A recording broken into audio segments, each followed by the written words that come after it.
Projecteur sur l'Afrique qui bouge à travers les innovations et les expériences qui font bouger les lignes. Une occasion de réfléchir aussi sur la marche de l'Afrique avec notre invité. C'est l'heure d'Initiative Africa. Bienvenue à toutes et à tous. Voici le sommaire de votre magazine. Rencontre avec Melchi Obiang, c'est l'un des réalisateurs africains les plus accomplis. Après avoir découvert le cinéma qu'il voit comme une éducation de masse, ce cinéaste gabonais a connu une carrière de conseiller culturel au gouvernement et a créé sa propre structure de production Montparnasse. Son film Le cœur des femmes a été récemment primé à Paris. C'est notre invité du jour. On pourrait ne pas comprendre, pour un film qui a plus de 8 ans d'existence, qu'il remporte un prix aussi important aujourd'hui. C'est la preuve que la problématique demeure. Non au viol au Nigeria. Une association décide de lutter contre le fléau en soutenant les victimes avec un soutien psychologique et juridique à Abuja et Lagos. Un groupe de jeunes, moi-même inclus, nous avons décidé de créer quelque chose de différent, qui peut fonctionner pour nous, les jeunes, qui peuvent être là pour les survivants de violences sexuelles et sexistes. De la Mauritanie au Sénégal, voyage avec les familles de pasteurs en première ligne du changement climatique et de l'insécurité grandissante.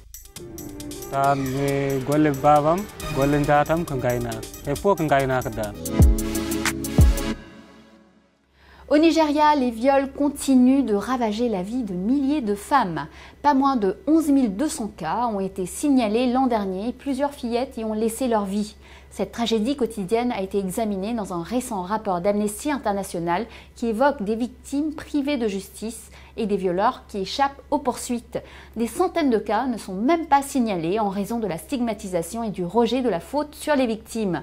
Ce cercle vicieux, une association nigériane s'est constituée pour le briser. Debout contre le viol, c'est son nom, aide les victimes à se relever et à se défendre. Notre correspondant Hugo Uyana est allé à la rencontre de cette initiative. Regardez. J'étais à l'école un jour et je me dirigeais vers le supermarché, juste à côté de mon foyer. Et j'ai été attrapée par un groupe d'hommes.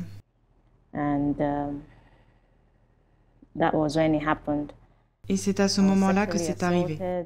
J'ai été agressée sexuellement et tout ce que je pouvais faire était de crier et d'appeler à l'aide. Et heureusement pour moi, certains membres de la communauté sont venus à mon secours, mais l'acte avait déjà été fait. Christy a survécu à une agression sexuelle en 2021. Un ami lui a parlé de Stand to End Rape Initiative ou Stop au viol. C'est un groupe local de défense des droits des personnes basé au Nigeria avec des bureaux à Lagos et Abuja. Une initiative créée en 2014 pour soutenir les victimes de viol. Cela découlait d'un manque de soutien holistique visible pour les survivants. Donc, un groupe de jeunes, moi-même inclus, nous avons décidé de créer quelque chose de différent, qui peut fonctionner pour nous, les jeunes, qui peuvent être là pour les survivants de violences sexuelles et sexistes. Des mariages forcés et précoces aux agressions physiques, mentales ou sexuelles, près de 3 femmes nigérianes sur 10 ont subi des violences physiques avant l'âge de 15 ans d'après les statistiques des Nations Unies. Mais les victimes sont souvent confrontées à des défis dans le financement des procédures judiciaires contre les coupables. Souvent, les membres de la famille et les victimes elles-mêmes retirent les plaintes après s'être signalées aux organismes chargés de l'application des lois. La raison principale est l'exigence de preuves cliniques de la violence sexuelle et sexiste avant les poursuites. Le fait finalement que la charge de la preuve incombe à la victime. Ce système de poursuite accusatoire au Nigeria, qui exige des preuves concrètes, pose un défi dans la poursuite des cas. C'est pourquoi Stand to End Rape Initiative mène le plaidoyer pour protéger les droits des personnes vulnérables qui ont été exploitées injustement. L'association a jusqu'à présent soutenu plus de 720 victimes. Nous travaillons avec la NAPTIP, qui est l'Agence nationale pour l'interdiction de la traite des personnes. C'est l'organisation mandatée par la loi VAP, la loi sur l'interdiction des violations contre les personnes, pour traiter les questions de violences sexuelles au niveau national. Ainsi, avec le soutien de l'Union européenne, du Conseil britannique et d'autres organisations comme la nôtre, nous avons pu établir le premier registre national des délinquants sexuels au Nigeria. Et nous avons aidé à mettre à jour ce registre afin d'avoir un hub holistique où vous pouvez obtenir des données sur des problèmes de violences sexuelles et sexistes au Nigeria. Nous travaillons également avec la police nigériane car c'est indispensable. Le ministère de la Justice, des Affaires féminines et de la lutte contre la pauvreté ou des Affaires féminines et du développement social selon le niveau, que ce soit au niveau fédéral ou au niveau de l'État. Nous travaillons également avec le ministre de la Santé parce que nous ferions beaucoup de travail autour de la formation des prestataires de soins de santé primaires pour fournir un soutien médical d'urgence aux survivants à la base. Parce que nous avons réalisé qu'en raison de la proximité, certains survivants sont incapables de se rendre à l'hôpital le plus proche ou dans un centre de référence pour les agressions sexuelles. Certaines des victimes ont refusé de parler devant la caméra pour des raisons personnelles et Christy est la seule à avoir accepté de raconter son agression, mais de manière anonyme. Elle essaie maintenant de se remettre de l'agression grâce à un avocat et à des séances de thérapie fournies par l'initiative Stand to End Rape. Actuellement, l'agresseur a été appréhendé et l'affaire est devant les tribunaux. Stand to End Rape m'a vraiment aidé avec toutes les séances de thérapie dont ils m'ont fait bénéficier. J'ai également pu bénéficier d'un soutien juridique, d'un conseiller juridique. Les avocats me suivaient toujours, s'assurant que j'allais bien. Le thérapeute me suivait également régulièrement pour s'assurer que je tenais le coup. Les femmes nigérianes sont de plus en plus intransigeantes à l'égard de la violence sexiste et de ce qu'elles perçoivent comme un manque d'action publique. En 2020, un tollé général suite au viol et au meurtre d'une étudiante a conduit à une pétition en ligne et au hashtag I'm tired too, ou Je suis aussi fatiguée en français, qui s'est propagé dans tout le pays. L'inaction de la police et la lenteur de la procédure judiciaire sont souvent pointées du doigt par les victimes de viols. Dans ce contexte, les activités de Stand to End Rape Initiative vont dans la bonne direction pour apporter des solutions durables à ces femmes nigérianes menacées par la violence. Nous restons sur le thème des travers de nos sociétés à travers le regard mordant de notre invité du jour. Le réalisateur gabonais Melchi Obiang a vu son film Le cœur des femmes récompensé par le Grand Prix spécial du jury lors du Festival international du film africain à Paris.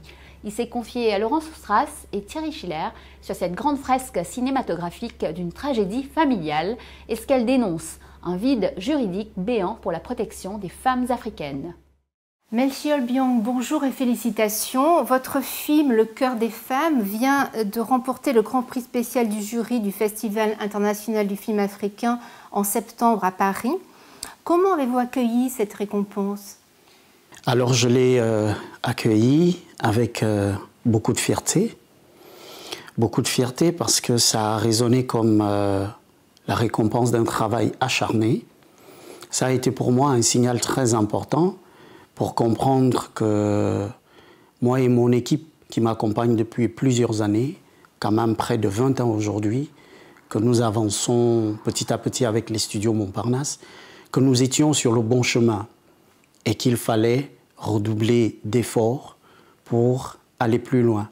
Donc ça a été un moment de satisfaction, de joie et d'interpellation aussi à aller plus loin pour des victoires plus grandes. Le cœur des femmes est sorti il y a 9 ans maintenant. C'est un film poignant dans lequel un couple aisé, moderne, amoureux, se retrouve brisé par des jalousies familiales. Pourquoi avoir choisi ce thème ? J'ai choisi ce thème parce que c'est un thème qui demeure d'actualité, malheureusement. Je dis malheureusement parce qu'on ne devrait pas en être là.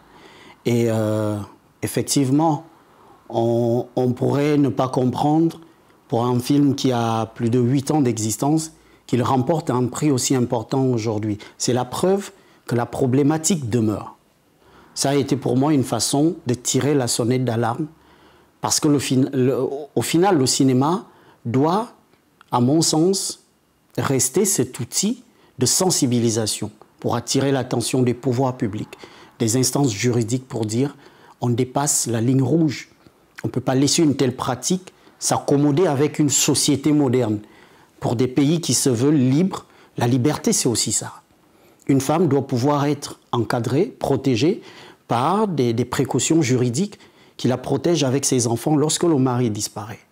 Or, malheureusement, en Afrique, au Gabon et un peu ailleurs, dès que le mari est rappelé à Dieu, tout de suite, la famille s'acharne sur la veuve de la manière la plus bestiale pour arracher tout ce qu'elle a pu construire avec son défunt époux. Elle se retrouve à la rue.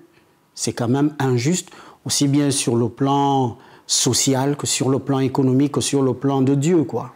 Donc, pour moi, il fallait ce thème. Mais dans votre film, il y a les femmes victimes, mais il y a aussi les femmes bourreaux, parce qu'il y a aussi, on est aussi confronté à une véritable bande de furie, finalement. Oui, effectivement. Et là, j'ai voulu montrer que ce malheur, parce que pour moi c'est un malheur, ce malheur est aussi entretenu en partie par des femmes elles-mêmes. Parce que lorsqu'une femme se range contre une autre pour exercer sur elle une telle violence, mais elle fait la propagation, elle fait la valorisation de ce mal contre l'autre, oubliant que demain elle-même ou sa fille ou une autre pourra en être victime, alors qu'elles devraient être les premières à dénoncer pour combattre cela.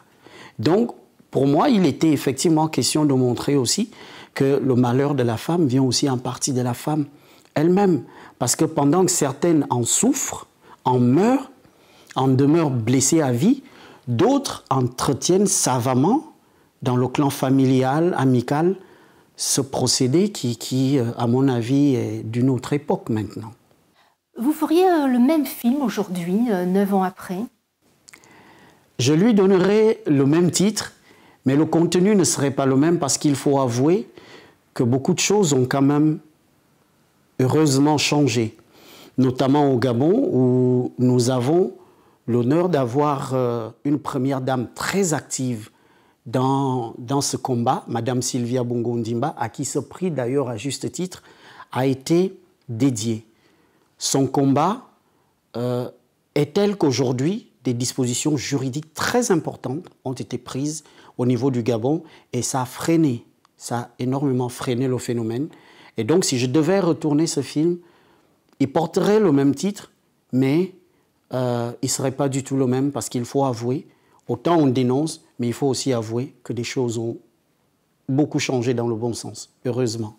Parlons maintenant de votre dernière œuvre, Le silence des femmes. Cette fois-ci, c'est d'une femme mariée de force dont il s'agit. Oui, en effet, là aussi je touchais un sujet dans lequel les femmes, pour beaucoup, surtout en bas âge, voient leur destin être confisqué. C'est l'histoire d'une jeune fille, à peine son baccalauréat en poche, parce qu'elle est très brillante à l'école et rêve d'un avenir, mais bien quoi, selon ses rêves à elle en tant qu'être humain, mais va être précipitée dans les bras d'un homme déjà plus âgé qu'elle, particulièrement violent, et elle va devoir arrêter l'école. Donc ça va être une femme battue, dans le silence, avec la complicité de sa famille, de son entourage. Une pratique aussi très à la mode et que beaucoup ont peur de dénoncer parce que souvent on a peur de représailles, on a peur de ce que les familles diront. On se dit non, je suis là, je porte l'intérêt de ma famille, donc je dois tout subir. Non, non. Chaque femme, chaque jeune femme a la liberté de choisir son destin, sa trajectoire. Donc c'est un film qui est très récent, sorti en juin passé, qui vient véritablement dénoncer la violence exercée sur les femmes, violence physique, violence verbale, avec la complicité des proches. Comment votre film a-t-il été reçu au Gabon et est-ce que répondriez-vous à ceux qui vous opposent la tradition? Le film a été bien accueilli. Il a été bien accueilli dans l'ensemble. Il a été bien accueilli.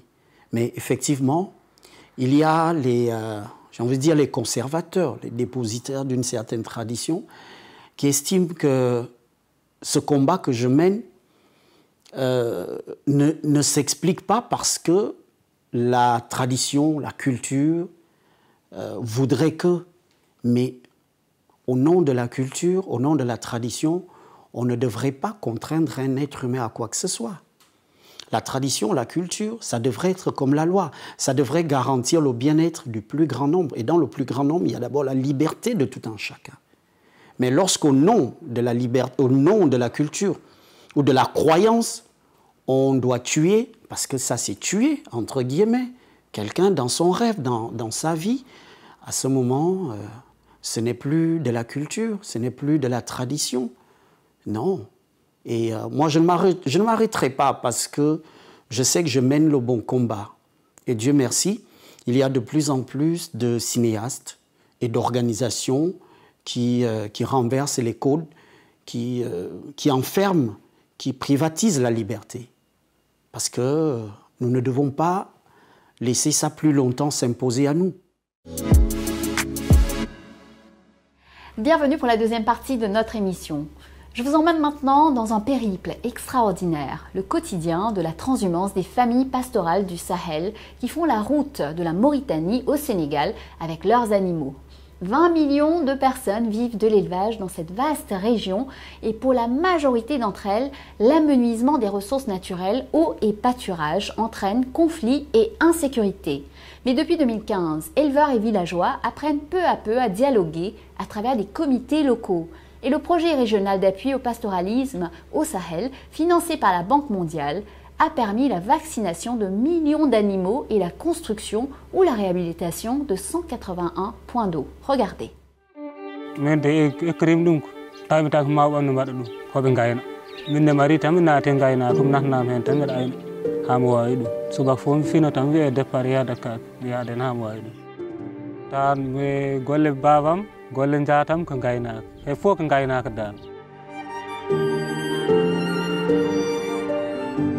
Takim ek ko ɗum tawi mi tanam hen a waɗ baabi ɓam hen mbaɗ so hoɗo gasi tan min eggan min jeela yo hot oɗo jaman heno waɗi hen ɗo min gonata min jahata tan balɗe ɗiɗi min jotto heno waɗi hen ɗo min mbaɗata hedde balɗe sappo walla balɗe sappo e joyyi walla balɗe nogas hen waɗi min keeɓa hen caɗele ɓurnomi hen wurto mi ayni yahna kaake ɗe moƴƴe siko ɗe moƴƴi mi wawa hen wuur ko ɗum wurtim hen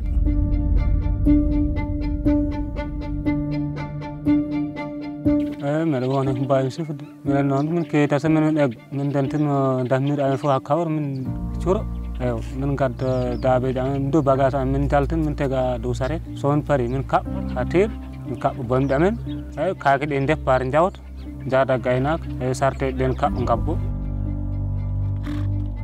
ala hoɗo ko wawata nani hoɗo hewatno min gona ɗo ha toɓ joni noon oɗo jamanu kam hoɗo ustot tan min jaa komin tawat toon ko fode min dañde mumen caɗele probléme ndiyam ga hay guese mumen minen hen dañi kadi probléme mi andi kam haɗa andi fulɓe kam aɓe ɗo keewa soko wurno enen toɓen matiye ɗo wuɗɗi kam hoɗo koko ɗo heddi ndiyam ɗamde kam haɗam yeewe probléme sabro bi on somin jeeyi han min taw homboyde han min taw mboɗo han min jollo janggat min gonɗo goto hen fof dañ barili min gar hoɗo ko noon noɗi hoɗo seeɗa tan noɗi hoɗo kam o ñamde nde kam min neɗɗo mankat ñamde tan yeeya mbawru mum sooda gooro mum ko noon tan min gonirayi gooro amen mais min ƴooga hen ndiyam amen keddi ko won gooro woro amen min cooda hen maaro min cooda hen nebbam min cooda hen dal wadde ko maaro gueƴe cewɗe ɗe min dañi min cooda hen gawri amen ɗum woni gooro ɗum min codta kawlisi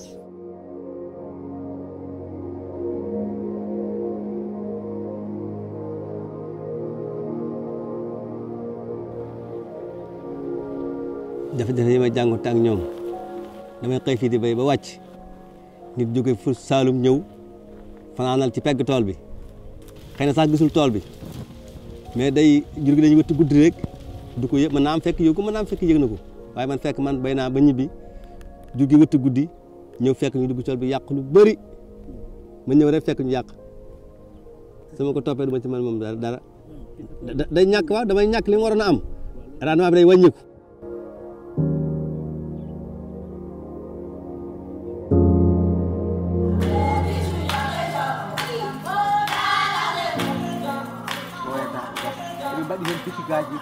Le but de cette réunion, c'est d'engager un dialogue entre agriculteurs et éleveurs pour se comprendre, pour minimiser les conflits. On discute et on trouve des compromis. Avant la création de ce cadre, il y avait beaucoup de conflits qui ont même amené à des morts d'hommes, qui ont amené même à des empoisonnements d'animaux. Mais depuis la création du cadre, avec les concertations, avec les réunions que nous organisons au niveau des communes, au niveau des départements, il y a eu vraiment moins de conflits. Bali taken ñakke ko refinata tam il faut ñakke so ñakka ko min ko daña problème ko ñabu mutan takin ka arde ko ru jawdi ndi dañan hod ko ñaami jawdi kam sa wondi hen may ando won he c'est que selladi may ando c'est que no bire adan den berde ayen bire ane kadek non tan batta ma wodem jangi mi ngayna.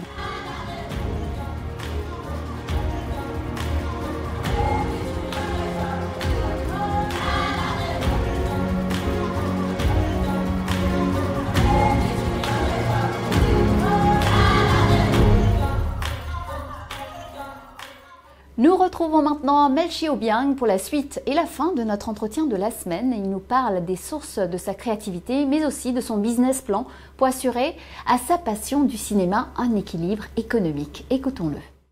Melchi Obiang, comment êtes-vous venu au cinéma? Je suis arrivé au cinéma par pure passion. Ma petite histoire est assez particulière parce que, au départ, je n'ai pas fait des études pour ça. J'ai fait des études de santé, influencé par mes défunts parents, surtout ma défunte maman qui voulait bien que je suive la même voie qu'elle parce qu'elle était dans le milieu médical. Mais à un certain moment, la passion du cinéma, l'appel du cinéma était tellement fort en moi que je ne pouvais plus faire autre chose. J'ai dû apprendre d'abord dans le tas, comme on dit, auprès d'un illustre cinéaste gabonais qui nous a quittés il y a plusieurs années, M. André Othon, paix à son âme. Il a été mon premier maître. Il m'a pris à ses côtés et m'a formé autant qu'il pouvait. Au sortir de là, j'ai pris mon envol, j'ai commencé à intégrer des chaînes de télévision où j'ai appris à maîtriser l'outil pour des images, le cadrage, les reportages, les productions un peu plus grosses. Et puis, j'ai réalisé ma première œuvre, la série Congossa, qui a eu un grand succès et m'a fait connaître du grand public. Tout est parti de là. Devant ce succès de Congossa, j'ai créé les studios Montparnasse. Et puis, voilà ce que ça a donné. La cause des femmes est très présente dans votre œuvre. Est-ce que c'est devenu une expérience personnelle? Oui, oui, je pense que oui. Ça, c'est un peu ce que j'aurais vécu avec ma défunte maman dans mon enfance. Parce que déjà, j'ai grandi dans une famille polygame. Je suis quelqu'un d'assez ouvert de nature, qui ne juge pas. Je pense que celui qui choisit d'être polygame a ses raisons. Mais le problème se pose lorsque nos choix mettent à mal les autres. À ce moment, il y a problème. Et moi, j'ai bien vu ce que ça a apporté comme déchirement dans la famille. Hypocrisie, malversation de tout ordre, dislocation. Et puis de là, je suis sorti de là pratiquement à l'âge de 11 ans. Et jusqu'à la vingtaine, vous vous imaginez, je ne connaissais pas, mais alors pas du tout, mes frères et sœurs d'autres mères. Ça veut dire que je pouvais, quelque part, dans ma vingtaine, trentaine, épouser ou connaître une de mes propres sœurs sans le savoir. Pourquoi? Parce qu'à la base, le mariage avait été disloqué. Il y avait eu un déchirement. Et à partir de là, je me suis rendu compte qu'il fallait parler d'un certain nombre de choses que les femmes subissent dans le silence. Parce que toutes ces femmes qui étaient là avaient des choses à dire. Mais aucune ne pouvait dire quoi que ce soit. Pourquoi? Au nom de la tradition, au nom de ceci, il n'y a que l'homme qui doit parler. Non, on ne pouvait pas. Et donc, je me suis senti cette responsabilité d'en parler à travers des thèmes, voilà, à travers le cinéma, à travers mes films. Donc, c'est un peu ça. Parlons maintenant argent. On sait que le financement du cinéma en Afrique, comme d'ailleurs ailleurs, n'est pas forcément très aisé. Vous n'hésitez pas à faire appel à des sociétés privées pour financer vos films. Comment ça se passe? Alors, effectivement, c'est pas toujours facile d'avoir des financements pour la production d'un film. Dans les studios Montparnasse, nous avons cette particularité d'être organisés autour d'un petit plan de développement.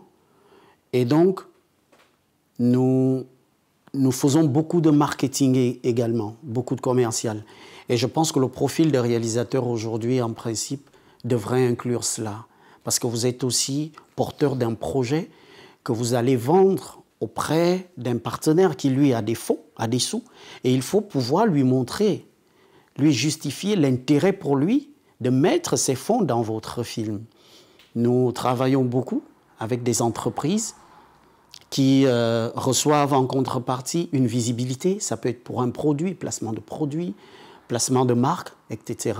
Mais tout en veillant à ce que cela ne dénature absolument pas le film ou que ça vienne le corrompre dans son message. Absolument pas. Donc c'est notre approche de développement et jusque-là, ça va, ça marche. Votre société de production, Montparnasse Productions, a récemment lancé une application de divertissement, Montparnasse TV. Comment fonctionne-t-elle et quel public a-t-elle trouvé? Alors, oui, l'application Montparnasse TV est une application que nous avons lancée pour toucher un plus grand nombre. Et nous avons touché la diaspora, nous avons touché un public très diversifié quand même, aussi bien des adultes que les plus jeunes, parce que nous avions dans le passé un problème avec ceux qui étaient à l'étranger et qui voulaient avoir accès à nos films. Certains de nos films sont sur les plateformes du net, d'autres pas du tout, parce que ça ne nous arrange pas toujours. Alors nous avons pensé qu'il était mieux de mettre en place une plateforme qui allait leur permettre d'avoir accès en permanence, où qu'ils soient, à nos productions en payant quelque chose de symbolique. C'est ce que nous avons mis en place. Ça fonctionne plutôt bien et nous sommes contents d'avoir fait ce choix, d'avoir investi sur cette application parce qu'elle nous a rapprochés de beaucoup de nos fans qui n'étaient pas en contact évident avec nous et qui n'avaient pas la possibilité de regarder nos œuvres en temps réel. Parlons des jeunes. Est-ce que vous avez l'impression qu'une nouvelle génération de jeunes cinéastes ou de jeunes aspirants cinéastes africains est en train de naître? Justement, peut-être un public qui regarde des films à travers ces applications. Qu'est-ce que vous avez observé de ce côté-là? Oui, il y a une nouvelle génération des cinéastes qui est vraiment en train de naître. C'est une génération spontanée, très high-tech, mais la conséquence, c'est que la formation, l'apprentissage est de plus en plus relégué parce que les formats sont de plus en plus automatisés. On a un téléphone, on a plein d'applications pour améliorer l'image, pour booster le son, etc. Alors que nous avons appris à faire cela de façon manuelle en fait. Voilà. Il y a aujourd'hui de nombreuses écoles de cinéma qui commencent à ouvrir en Afrique. Ça vous tenterait de devenir à votre tour formateur, d'enseigner à cette nouvelle génération? Oui, avec beaucoup de plaisir. Avec beaucoup de plaisir, parce que ce que moi j'ai reçu, c'est avec plaisir que je le donne, que je le rends, que je le partage lorsque j'en ai l'occasion. Et moi je pense que ça devrait être systématique. Parce que c'est une chaîne qu'il ne faut pas rompre. C'est tellement merveilleux d'avoir eu des enseignements, d'avoir reçu des enseignements, s'en servir et puis, lorsqu'il le faut, passer le relais. C'est très important. C'est très important parce que beaucoup de pays africains ont eu une rupture dans la production cinématographique à cause de ça. Parce que certains aînés, le moment venu, n'ont pas voulu passer la main. Il y avait des jeunes qui s'intéressaient, mais ils n'ont pas voulu passer la main. Et ça, c'est quand même pas bien. Il faut passer la main lorsque le moment arrive pour que la chaîne ne puisse pas être rompue. Melchior Biancou, merci beaucoup. Merci à vous. Voilà, Initiative Africa, c'est fini pour aujourd'hui. Vous pouvez retrouver l'interview de Melchi Obiang ainsi que nos émissions sur notre site internet africaonair.com et bien sûr également sur tous nos réseaux sociaux. N'hésitez pas à liker, partager, commenter avec le hashtag Initiative Africa. Et n'oubliez pas, la semaine prochaine, même chaîne, même heure, je vous donne rendez-vous avec Business Africa. Bonne semaine à tous!